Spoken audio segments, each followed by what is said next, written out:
Halo semuanya, selamat datang kembali di channel Cerita Roman. Sebelum kita mulai, jangan lupa like dan subscribe-nya. Bab 406. Apa? Axel dan Alina berseru bersamaan dan tampak kesal. Axel sangat marah. Apa hak dia? Itu uang keluarga kita, bagaimana bisa dia menelannya sendiri? Dasar bajingan. Berani sekali dia. Dikiranya kita tidak bisa berbuat apa-apa terhadapnya, yah.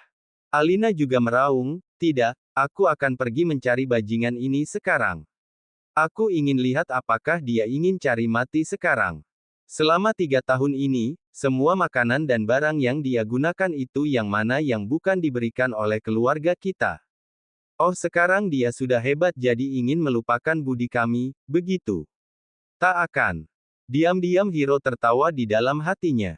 Sekarang dia sudah menyadarinya bahwa kedua orang ini tidak pernah menganggap Reva. Menurut mereka, bagaimanapun hebatnya Reva tetap saja di mata mereka itu dia adalah orang yang tak berguna. Dalam 3 tahun terakhir ini mereka sudah terbiasa memerintah Reva.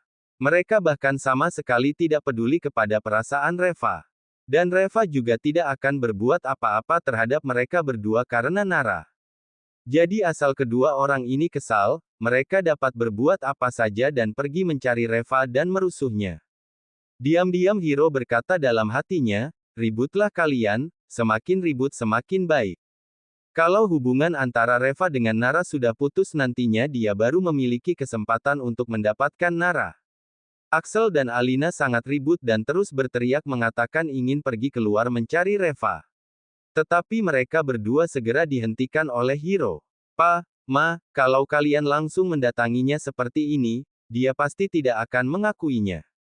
Aku pikir lebih baik kita memantaunya dulu untuk mendapatkan bukti nyata.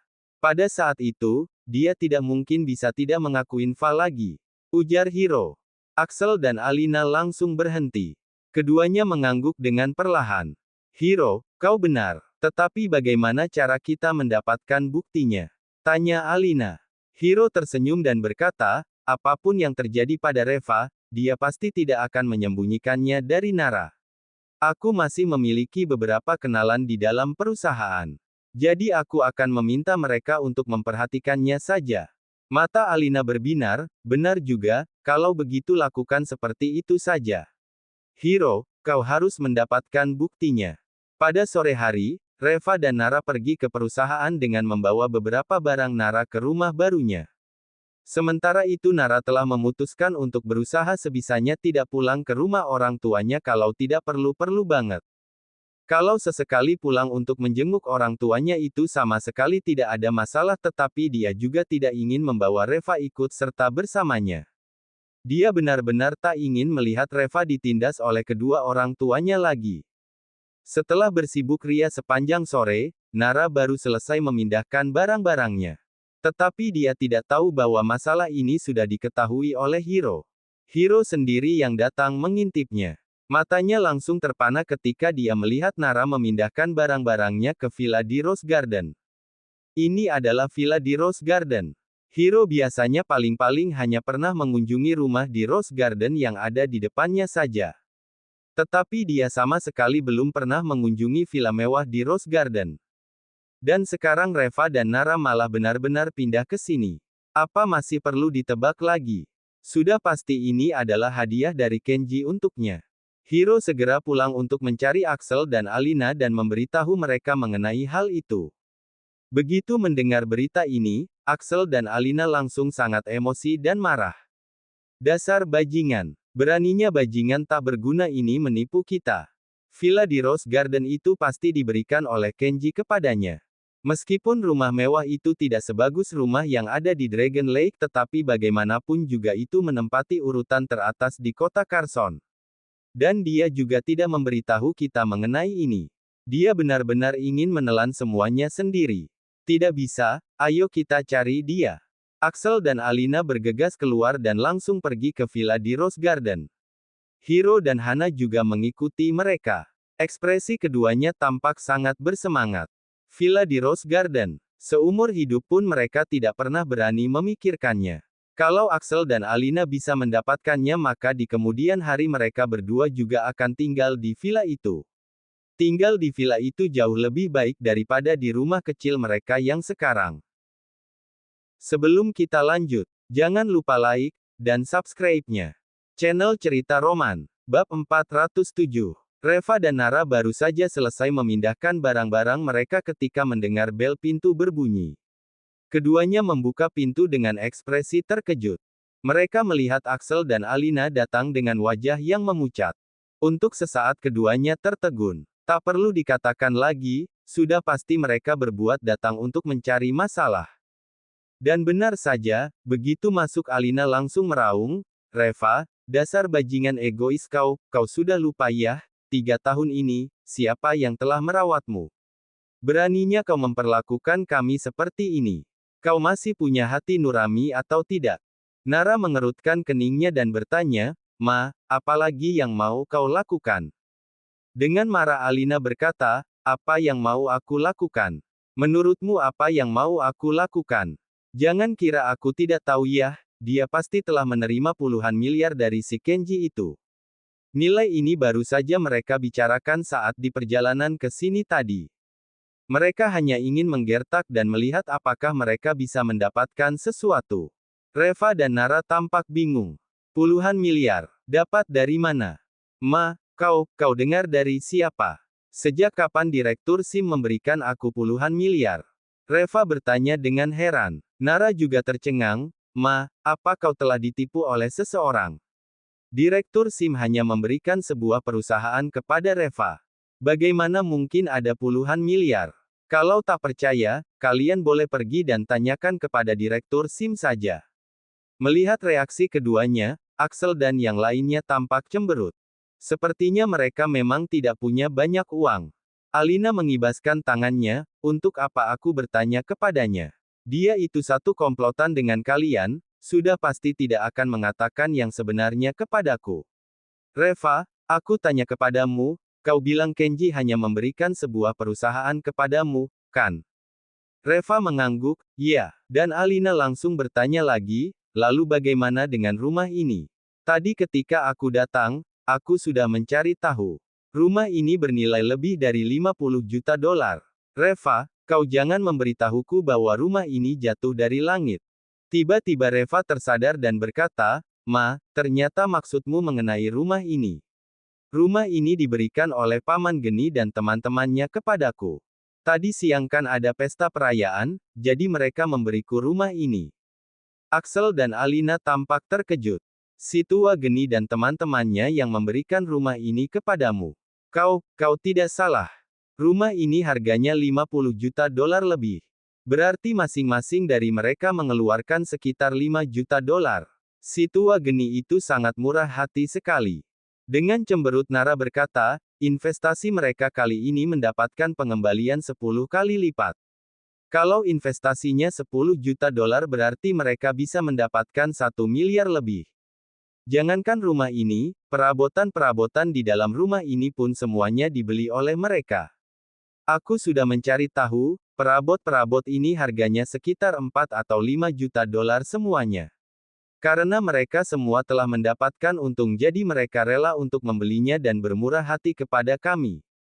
Keluarga kita tidak mendapatkan untung jadi tentu saja tidak mampu untuk bermurah hati."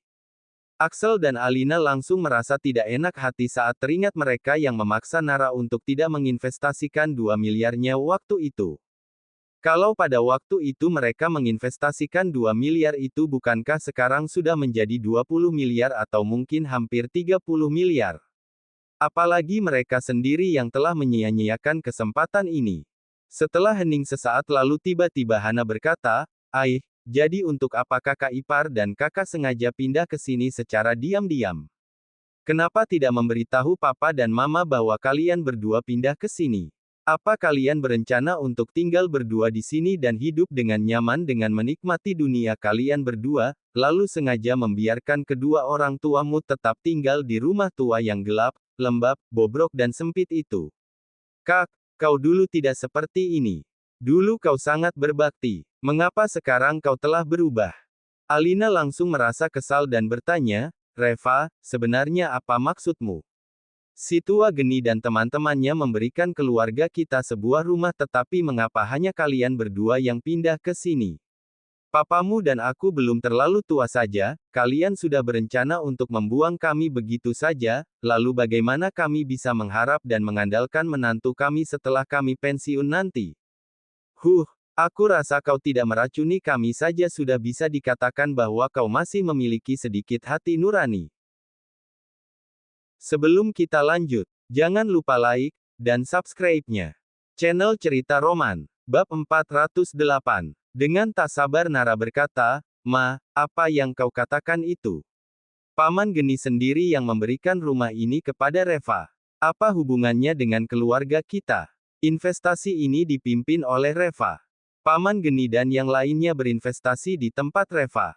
Pada waktu itu, saat perusahaan kami ingin berinvestasi, kau sendiri yang memaksa untuk menarik diri.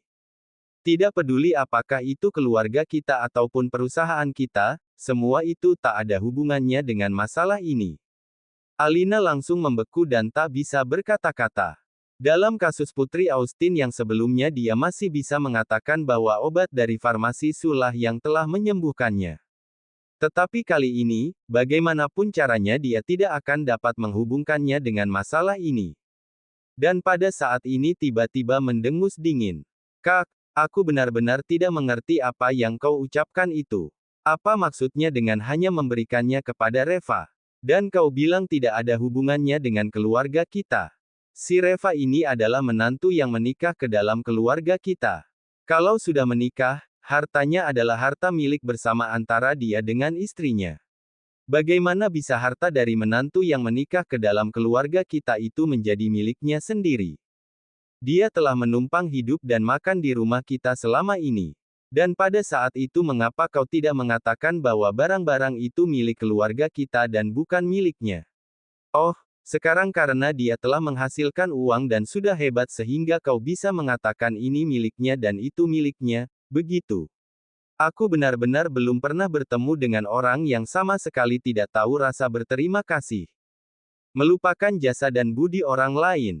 Alina mengangguk-angguk. Ucapan Hana memang benar. Dia adalah menantu yang menumpang di rumah kita. Semua barang-barangnya tentu saja milik kita juga. Kalau di masa lalu, menantu yang menumpang di rumah keluarga wanitanya itu artinya sama saja dengan dia sudah menjual dirinya kepada keluarga kita. Punya hak apa dia mengatakan barang-barang itu miliknya? Aku kasih tahu ya, kalau hal ini terjadi di masa lalu, bahkan nyawanya itu pun sudah menjadi milik keluarga kita ingin dia mati, maka dia harus mati. Ngerti-ngak. Dengan marah Nara berkata, "Kau juga tahu dan bisa mengatakan bahwa itu di masa lalu. Tetapi sekarang sudah bukan masa lalu lagi. Pikiran kolotmu itu sudah tidak berguna. Sekarang tidak ada lagi yang namanya menikah ke dalam atau keluar. Reva dan aku sudah menikahi jadi hubungan kami setara, aku tidak peduli dengan apapun yang kalian pikirkan. Pokoknya rumah ini diberikan oleh Paman Geni dan teman-temannya kepada Reva. Jadi itu milik Reva dan tidak ada hubungannya dengan keluarga kita." Alina kesal. "Nara, apa yang kau bicarakan itu? Kenyataannya kan memang dia menikah ke dalam keluarga kita. Semua orang di kota Carson juga tahu bahwa dia adalah menantu yang menikah ke dalam keluarga kita. Kau masih bilang dia setara denganmu. Kalau memang setara mengapa waktu dulu itu dia menerima $100.000 dari keluarga kita?" Lalu dengan keras Nara berkata, "Gaji Reva selama 3 tahun ini juga setidaknya sudah ada $100.000. Hutang dia kepada keluarga kita sudah lunas sejak dulu." Dengan marah Axel berkata, "Memangnya bisa sama? Waktu kita memberinya $100.000, itu merupakan sebuah bantuan kepadanya. Dia telah menerima jasa kebaikan ini, bukankah seharusnya dia menyimpannya di dalam hatinya?" Nara tampak kesal. "Kalau begitu memangnya yang Reva lakukan untuk keluarga kita masih kurang? Sebelumnya kalian mengambil pakaiannya dan memberikannya kepada Hiro dan dia merubah ukurannya. Akibatnya, saat pegawai toko datang untuk mengambil pakaiannya malah menjadi Reva yang mengurus masalahnya. Lalu saat kalian berinvestasi dan kehilangan $300 juta uang perusahaan, kalian juga membuat Reva yang bertanggung jawab dan menanganinya lagi. Kalau bukan karena Reva memangnya 300 juta dolar itu bisa kembali. Dan juga tidak diketahui apakah kalian yang akan masuk penjara atau Reva yang akan masuk penjara. Kemudian masalah di acara resepsi genting itu. Kalau Reva tidak membantu Anya, memangnya kalian bisa ikut menghadirinya. Lalu, mengenai masalah pamanku dan keluarganya yang datang ke sini. Wajah Axel memerah karena merasa malu. Dengan cepat dia mengibaskan tangannya dan berkata, "Sudah cukup, jangan bicarakan itu. Hari ini aku datang ke sini untuk membahas masalah rumah ini. Siapa yang memintamu untuk mengungkit hal-hal lama? Memangnya mengungkit hal-hal lama itu menarik ya?" Dengan cemberut Alina berkata, "Memang tuh. Pada waktu itu kan Reva sendiri yang melakukannya dengan sukarela. Kami tidak memaksanya kok." Nara sangat marah sekali. "Kalian masih berani mengatakan itu tidak memaksakan. Ya, kalian memang tidak memaksanya secara langsung tetapi kalian semua memberikan tekanan kepadaku. Dan itu hampir membuatku mati. Reva tidak ingin membuatku serba salah sehingga dia menyetujuinya. Tetapi sekarang kalian malah tidak mengakui perbuatan kalian." Batin Nara di dalam hatinya. Jangan lupa like, subscribe, dan bunyikan tanda loncengnya.